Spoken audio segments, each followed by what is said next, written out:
When I was a little child, I used to draw very often. I drew little houses, animals, people, flowers and trees. And I bet you did too. But if you're watching this video now, that means you're probably looking for an answer to the question, why did I stop? Why do adults stop drawing? Hi, I'm Veronica, aka Vespertiliu. I'm a comic books author, tarot and oracle deck creator, and art teacher from Italy. And one of the questions I'm often asked is, how do I start drawing again? We are going to break this video into a few chapters, so feel free to skip to whatever part you're interested in. First, we're going to analyze what could be the reasons why, as adults, many of us lose interest in drawing. Then we're going to talk about why you should absolutely start again, if that's your wish. Finally, we are going to talk about the supplies and tools you need to start drawing again, and we're closing with some exercises to just jump back into your creativity again. So, why do adults stop drawing? There could be a few reasons behind this event. When we are little, we are encouraged to get distracted. A busy kid gives way less problems than one that messes around or just a bored one that demands attention. Some choose to put their children in front of the television or in front of a tablet, or some choose to give them toys or, of course, pencils and paper. Our very first experience with art comes at a very young age. We all start drawing before we even start writing. Some of us start drawing before even start talking. Scribbling and doodling are part of our childhoods. Then we start synthesizing basic shapes into figures. So we create a little house, a flower, a cat, a stickman. We then go to school, and in the very first years, drawing is still part of our education. We start writing and reading, and yet drawing is still incorporated into our education. Draw your family, draw your perfect summer day, and so on. Then something happens. At some point, drawing is no longer important. At school, teachers stop asking us to draw. Our families encourage us to do our homeworks and then just go out and stay with our friends outside. And then when we are home, we begin engaging with things like television, video games, books, and sometimes one forgets that drawing is even a thing. Others find it harder to let go of drawing because we are passionate about it. We might start sketching at school, at home. Whenever we feel like doing so, we draw. But then teachers yell at us for not paying attention to class, and our parents might discourage us, saying that it is a waste of time.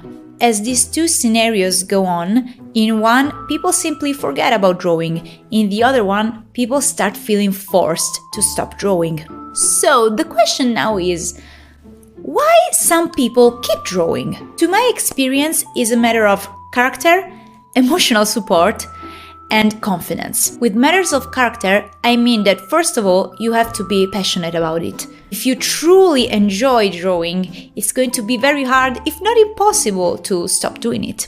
And if the people around you support you as the person you are, they most likely will, of course, support also your passions. However, if your family or your friends are not very supportive about it, you might feel discouraged to the point you could lose interest in drawing.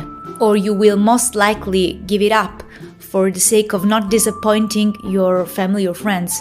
Unless you are a super confident person. I've met artists in my life who had to fight to be free to make art, who had to go against their families and sometimes even their friends to feel free to pursue their career in art. I personally was very lucky. My family has always been super happy and super supportive about my passion, to the point I was able to get an education in art and now a career. I haven't always been very lucky with friends. One time in middle school, a kid started making fun of me because I was drawing in class and would actually tell the teachers when I was sketching during class, like drawing was something to be ashamed of or something embarrassing. But with that said, honestly, even if right now I couldn't possibly even imagine my life without art, I cannot say I would have had the courage to go against my family and friends if I wasn't born in a very supportive environment. So That's how much important that is, in my opinion. So, to sum it up, why do adults stop drawing? 1. Because it wasn't their passion. And that's totally okay. I'm not passionate about many things I did as a kid. I never pursued most of my extra activities or sports. Sometimes people just don't enjoy drawing, and that's okay. But if you're here, you're not the case. 2. Because they were discouraged from drawing from the people around them. So family, friends, teachers, and role models. Why do adults who want to start drawing again find it so hard to start drawing again? I'll go straight to the point with this. 1, because they think they don't have the time, and 2, because they feel they are in competition with other artists. That's it. Those are the reasons. And the harsh truth you have to swallow is they don't make sense. Period. Here's why you should absolutely start drawing again, if that's your wish. So when you are laying in bed, scrolling on your phone for at least half an hour before actually going to sleep, you could be drawing. Or when you do the exact same thing in the morning when you wake up, you could be drawing. When you travel to work or uni or school by train or by bus and you just listen to music lost in your thoughts, you could be drawing. When you watch an entire TV show in a day and then you just start binge watching random stuff to fill the void? Guess what? You could be drawing. We live in a time where it's so easy to get caught doing absolutely nothing. And that's totally fair. It's okay if you want to scroll on your phone when you had a long day or when you have a long day ahead. It's okay to just listen to music on your way to work or school or uni if you're still sleepy. It's okay to watch a show, of course. But don't say you don't have time to draw. You actually have time. Admit it to yourself, because all it takes is starting. 5 minutes, 10 minutes, a doodle, a sketch, and do it like when we were kids. No one has to see, no one has to watch. It's you and that thing you liked to do when you were little. Why should you not do it? Is it because you feel forced to be good? Is it because we constantly see online people younger and better than us? Is it because it's too late? Well, it's not. First of all, comparison and competition in art is useful as long as it keeps you going. When comparison and competition makes you stop doing something, then it's just straight on stupid. And I'm saying this as a person who had literally a panic attack over one of my colleagues' drawings. I had a literal panic attack because they were more skilled than me at that point. A freaking panic attack over another person's drawing. Why? Because I used to think the success of a person would define my failure. And that is nonsense. In art, everyone has a different story, a different path. People compare their art to mine all the time, not understanding that I've been drawing my entire life, since I can remember. So it's, to say the least, 26 years. I'm 30, okay? You don't know if a person has been drawing their entire life. And you don't know if someone that starts in their adulthood has been practicing every single day, 8 hours a day. If you want to become a great artist, a very skilled artist, then you have to study and work a lot in order to improve faster. You'll have to take it very seriously. But wanting to draw doesn't mean you have to make it a career. Doesn't even mean you have to be good at it, okay? And let's just say it, talent is a myth. You know what is talent to me? What we call talent is actually a force that draws you to a craft and the everlasting passion that keeps you pursuing a certain path. Drawing is a 100% learnable skill. It's a fact. Look it up. When we see people draw incredible stuff just from memory, they are not talented in drawing. They have an insane memory. So please stop comparing yourself to others just to find a reason to give up. And ask yourself, do I really have no time to draw today? When you find your 5 minutes to draw every day, you then need the right tools. And here's where we are going to talk about art supplies. So there are thousands of different pencils, sketchbooks, markers, but to be honest, you won't need much just to start.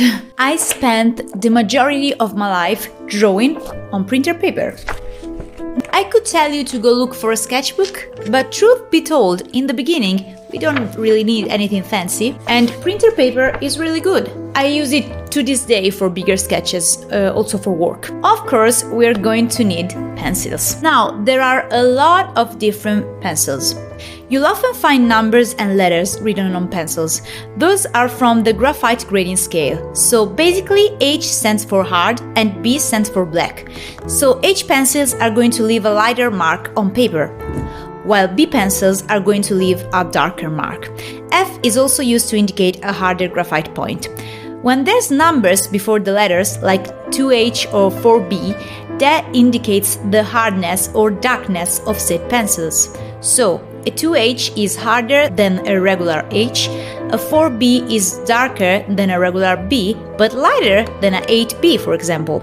One thing to keep in mind is that H pencils tend to be literally hard, so if your hand is very heavy, you incur into the risk of ripping off the paper, while B pencils are very soft and produce a lot of dust. So if again you have a very heavy hand, you risk to stain your drawing all over the place with the dust you produced.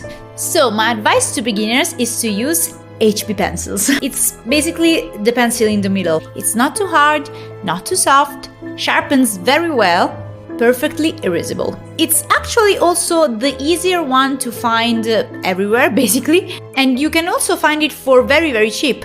I use HB pencils every single day. I buy mine at Flying Tiger Copenhagen, and I take like the 5 or 6 pack, and it's like €1.50 for the whole pack, so very, very cheap. While here's where you might want to look for finer products: eraser and sharpener. For erasers, my only advice is to go with regular white ones, while for sharpeners, I recommend metal ones.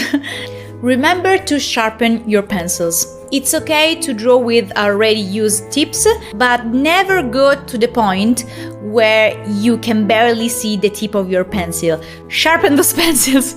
And that's it. Ink, colored pencils, markers. Who are these people? Of course, you are free to explore, and I invite you to do so, but you won't really need anything else to start again. So, if you have pencil and paper, you can start drawing again. And finally, let's talk about exercises.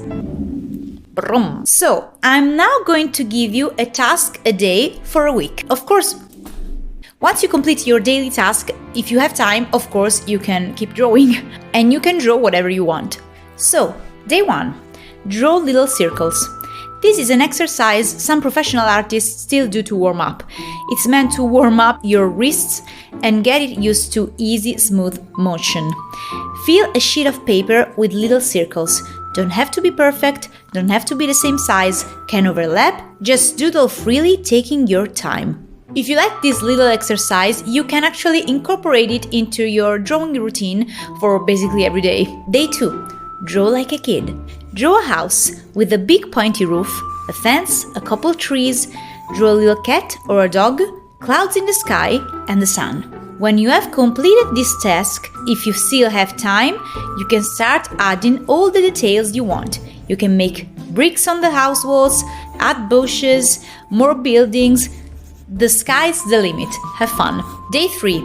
Get inspired. On day 3, I want you to look for inspiration during your day. Could be something you see on your way to an appointment, a movie you watched, a book you are reading, an outfit you saw in a shop. Try to draw something from that inspiration. It doesn't have to be accurate nor elaborated. Take your time, keep it simple, take it easy, have fun. Just draw. Day 4 is study. On day 4, I want you to look up for exercises or tutorials online or through books and challenge yourself to follow those tutorials. We don't care for perfection, we don't care for the result at all. We want to experiment with new things. It's the new experience that matters. Day 5. Still life. Choose one item from your home that you find pretty or interesting. Put it in front of you and just copy it. Again, we don't care for perfection, we don't care for the result. The ugliest drawing is still not an empty page. You are still making art. enjoy the process. Day 6 is called As Adults. Remember the exercise we did on day 2? Draw a house with a big pointy roof, a fence, a couple trees, draw a little cat or a dog, clouds in the sky, and the sun. I want you to repeat this exercise, but this time keep in mind all the experience we did the days before. Find inspiration, copy from something in your house, use a tutorial online. Experiment with all the informations you collected during the 5 days before and draw in your adulthood. Day 7 is rest. Draw only if you wish to. Keep it easy, draw for as long as you want, or don't. A passion should not become an obsession. And with that, congratulations! You started drawing again. If you'd like to share with me your 7 days journey, use the hashtag #VesperChallenge and I'll share as many of you as I can on my stories. I really hope I was helpful with this video and I really hope you enjoyed this video. I'll see you again very soon with more art tips. In the meantime, let's make art. Bye!